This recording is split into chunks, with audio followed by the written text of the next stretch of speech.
By popular demand, I'm making this a series and I'm talking about another popular anti-SJW right-wing YouTuber, Lauren Chen, formerly known as Roaming Millennial. She was another one of those anti-SJW YouTubers that I liked at first. She came across as intelligent, well-spoken, and I liked how she called out regressive crap and identity politics on the left. You can roast me 3 years ago for having bad taste. I was wrong about her. Her earlier videos with the Powtoons and the South Park avatar showed that you don't need to show your face to share your opinions and be liked on YouTube. It gives my insecure ass hope. I also found her relatable as someone who is half and half. But when she came out as a Trump supporter, I was like, I'm a head out. Hold on to your hats because I'm going to have to make a series of videos about her. First off, who even is Lauren Chen? In a nutshell, she's a Canadian YouTuber who started making videos about politics in 2016. She was raised in Hong Kong and went to university in the United States and formerly interned for Paul Ryan. She now hosts a program on Blaze TV called Pseudo Intellectual. What a fitting name. Let's count the sins. Number 1. Even her early anti-SJW videos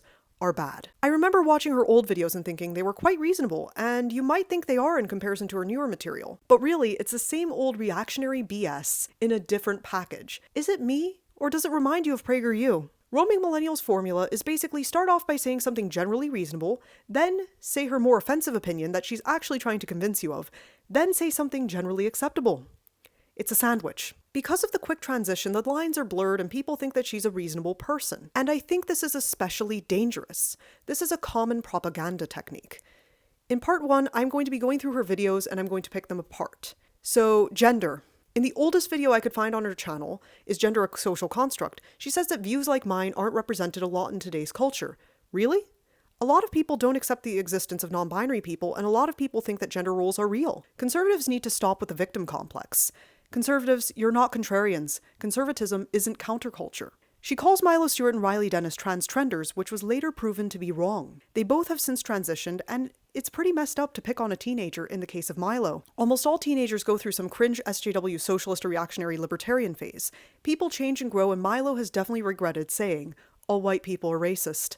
I also object to the term transtrender. It forces people into boxes, like you have to pick a side. Reminds me of how people would say, you're either gay or straight, there's no in between. Sometimes you need to take your time and figure out what you want to do so you don't make a mistake. Transition is a big decision. It's also okay to experiment with your gender and use a different name or wear different clothing or hairstyles. As for dysphoria being needed to be trans, I think you need some sort of dysphoria to be trans, but you don't have to be dysphoric about everything, nor does the dysphoria need to be severe. But just because you're dysphoric about something about yourself doesn't mean you're trans. Flat-chested cis women and cis men with gynecomastia can have dysphoria. Gatekeeping and saying people aren't trans because they don't fit your standards isn't accepting or affirming, and it forces questioning people into the closet or to make a hasty decision, and it may even confuse people further. Why is there such a fear of the terms non-binary, genderqueer, gender fluid, or even the singular they? Language changes, words are made up all the time. This made-up word argument is a crap argument. Berating people who transition for the wrong reasons isn't going to help them. A middle ground is allowed. I mean, people should be able to experiment with gender. I thought Roaming Millennial was against extremism, and it's extremism to just put people in a box. Being trans isn't a trend. Trans people are way more likely to be bullied, killed, assaulted, and disowned. Even if being trans is a choice, what's wrong with that? That's why I don't like when the LGBT community focus way too much on we're born this way. Even if being gay is a choice, what's wrong with it? Who is being hurt? One quote I have an issue with is this one. You also shouldn't question your gender if your only issues are superficial. Then she gives ludicrous examples. If you're a woman who prefers wearing pants, don't want to have children, don't like makeup, or don't want to do a stereotypical job, who's saying that they're trans because of these things? Feminists would agree with you, Lauren. You don't have to be a mother, wear dresses, or wear makeup to be a woman. Then she says women can display masculine traits and men can display feminine traits. A reasonable statement, but she strawmanned trans people before that. I never heard trans people say that gender is meaningless too. In another video, she talks about gender fluidity and how it's not real because she says so. She gets offended by pronoun bracelets and accessories, erases intersex people by saying there are only two sexes, which isn't scientifically accurate. I thought that she said that the right was pro-science, though. She also uses this very familiar argument used by homophobes who said that if marriage equality was legal, then people will marry their pets and their cars. How she words it is, just because I like to sleep and I'm a night owl doesn't make me a koala. The thing is, there is scientific evidence for being trans. No one seriously identifies as an animal outside of teenage Tumblr trolls. Lauren is fear-mongering. She also falls into the respectability politics trap, where she shits on Riley Dennis and Milo Stewart, who aren't trans enough according to her standards, and exalts Janet Mock, who conforms to femininity, basically calling her one of the good ones. I don't think Janet Mock would appreciate that, because she stands up for herself and she's an activist. Conditional tolerance is not acceptance. Trans people deserve basic human respect, whether or not they pass. Think about it. These right-wingers who associate with their token trans friend never associate with trans people who rock the boat and are gender non-conforming. And they're two-faced. They often will tweet things saying that they don't accept trans people. To be one of the good ones, you basically need to shut up, parrot their talking points, and be used for their agenda. Moving on to the next video. Feminism. Right off the bat, she assumes that when men think of feminism, they think of an angry woman with red hair yelling. Way to stereotype, Lauren. Then she shows the most extremist feminists and implies that's what feminists are like. She says that feminism is an almost 200-year-old movement, which isn't correct. Feminism has its origins in the Age of Enlightenment, which was in the 18th century.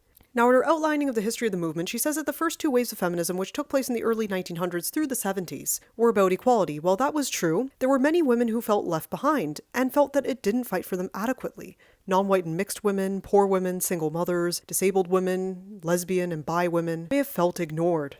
The thing is, there are still many ways women don't have full equality. Yes, even in the West. So that's why feminism is still needed in many places. In the US, no maternal leave is guaranteed, and abortion rights are under attack.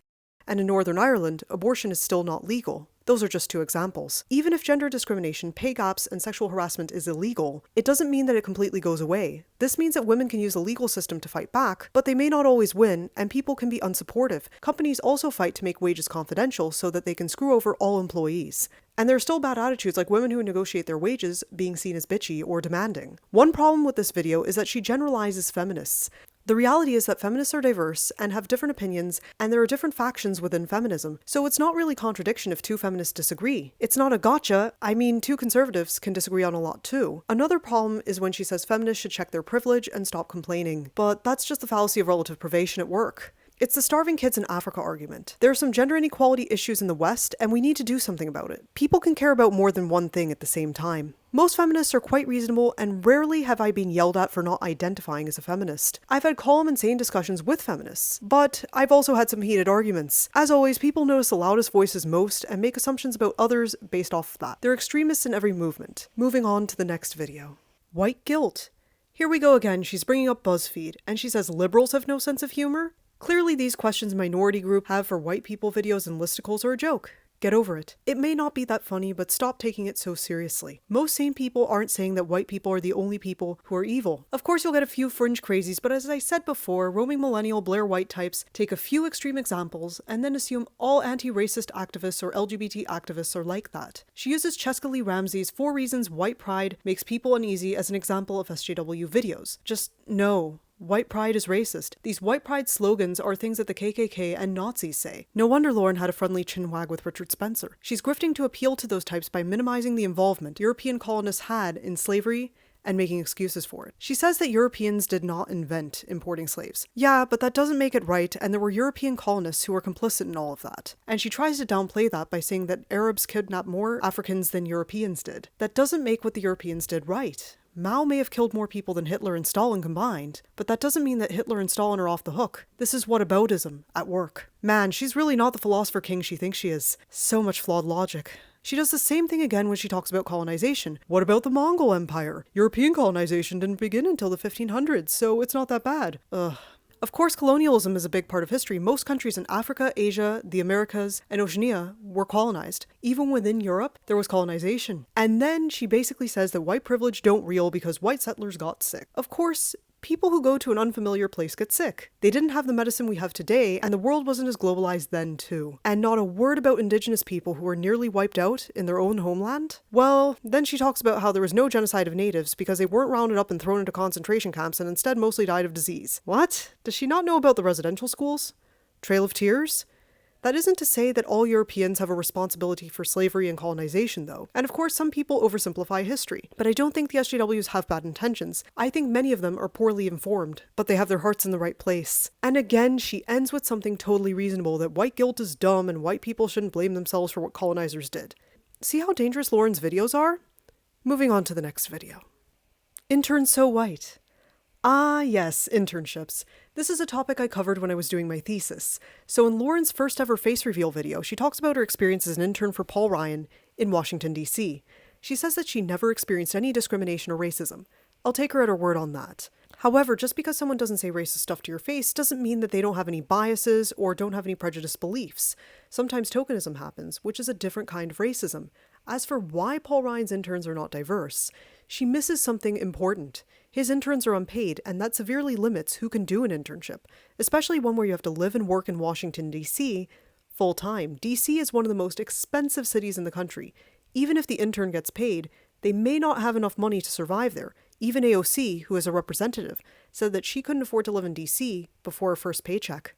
I spoke to someone who interned on Capitol Hill and someone else who interned for Chuck Schumer for my thesis, and the former said that because many of those internships are unpaid, it's out of reach to minorities and those from low-income rural areas because they tend to have less wealth and don't have the privilege to take time off from a paying job or school to intern in DC. Who's going to pay for their living expenses in DC? Typically their parents. Most young people don't have thousands of dollars of savings. Both former interns I spoke to said they felt a lot of stress due to being unpaid. It's a privilege to be able to do an unpaid internship. But then she pulls out this whole victim complex of, oh, look at me, I'm a minority who votes Republican and I'm so hated. She's made so much money now as a right-wing commentator. So has Blair White, so has Candace Owens. They're not being censored or anything. They have hundreds of thousands of followers. The reason many minorities vote Democrat is the Republicans alienate them more. She says, call me crazy, but I'm one of those people who think if you're right for the job, it shouldn't matter what your race is. Lauren, most people think like that. You're not a contrarian or punk rock for thinking that. She also says that there's nothing stopping minorities from being interns for Republicans in Congress. Well, technically there isn't, but money is a big reason people don't do internships. Then she says the whole regressive left use identity politics. While there are regressive leftists who use identity politics, there are many vocal left-wing voices who call that stuff out. People like Kyle Kulinski, the amazing atheist, Shoe on Head, and yours truly, Angie Moon. Lauren is a hypocrite who uses identity politics when it conveniences her. Oh, I'm a reasonable Eurasian Republican philosopher queen. We know Lauren. There's a whole subreddit called Stupid Paul, which I will link. They call out left-wing identity politics from a left-wing point of view. Anyway, that's enough Lauren Chen for today. I'll leave more for part 2. Peace.